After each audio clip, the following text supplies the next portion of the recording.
Hi students, how are you? I welcome back you to the class.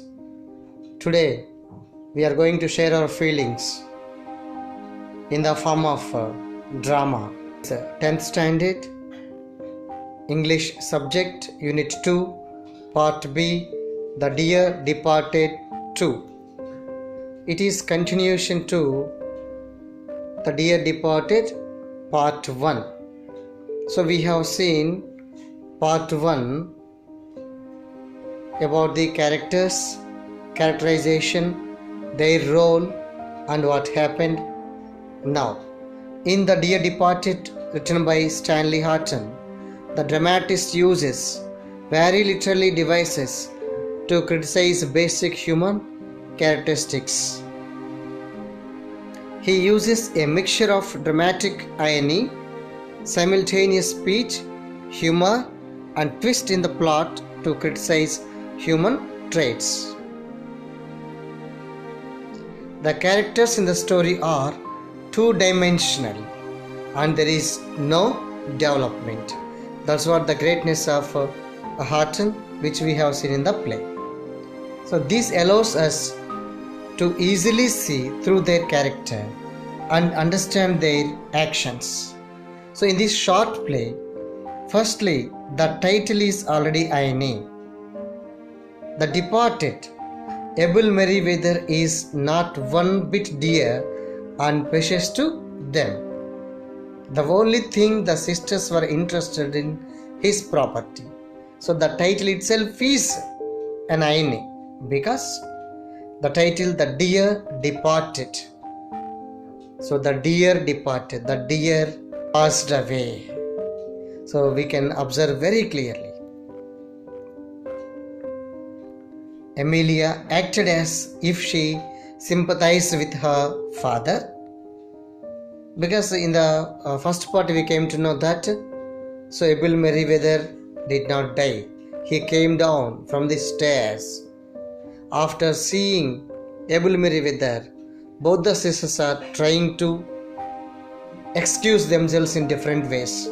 So here, she does not want Abel to recollect the happenings in his room, as it could bring the truth to light. So here, Amelia and Elizabeth did not want the truth to come out. Henry had been a partner in crime with Amelia. He did not want Abel to recollect the happenings. Suddenly, Abel recollected the happenings in his room. So here, Mr. and Mrs. Slater and Mr. and Mrs. Jordan, they were in the crime. They were in this situation. So no one ready to reveal the truth. No one ready to expose themselves that they are eagerly waiting to share the property. So meanwhile, Abel Merriweather recollected the happenings. So he angrily asked Amelia and Henry that why they had shifted the bureau out of his bedroom. Abel Merriweather asked them very seriously. They were unable to speak. Abel asked them again if they were able to hear or not, because they were in silence. They are unable to give the answer. Abel asked them again, and Abel recognized it and asked why was it lying there. Actually, this bureau and the clock, some of the belongings, all they brought from stair to ground floor. So after seeing all these things, Abel asked why did all these things were shifted from first floor to ground floor.